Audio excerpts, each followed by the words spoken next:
Hello, Senator Edwards. My name is Aletha Johnson, and I'm a long life resident of Seattle and a proud member of the Machinists Union. I've worked for the Boeing Company for over 25 years. The Boeing Company continues to outsource our work. More and more parts of the airplane are built elsewhere. Senator Edwards, if you are elected president, how would you protect our American manufacturing jobs? Thank you, Aletha, very much. You did that very well.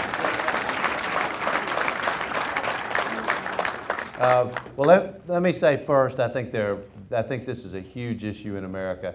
What you're seeing happen with your fellow workers, I saw happen personally in my own hometown, the place I grew up.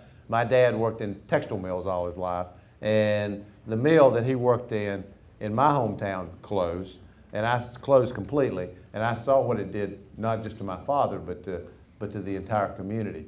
And it was the same thing, the jobs were going someplace else. I think there are a group of things that we need to do.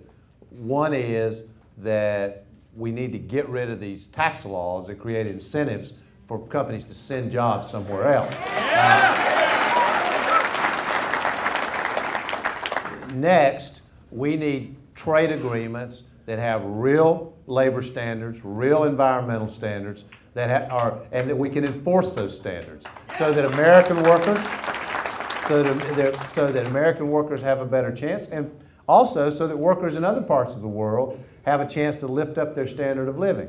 It ought to be done in a responsible way, in the right kind of way, but what we've seen a bunch of trade agreements. The most recent that's under discussion now is the South Korean trade agreement, which I'm opposed to because I do not believe it has the labor and environmental standards that we need, which will allow our workers to compete and also lift up standards in other parts of the world.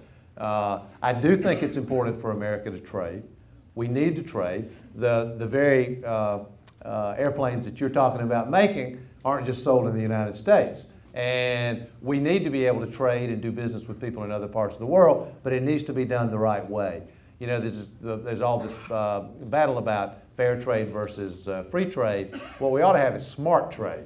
America ought to trade in a smart way and in a way that's beneficial to us and beneficial to the rest of the world. You're welcome.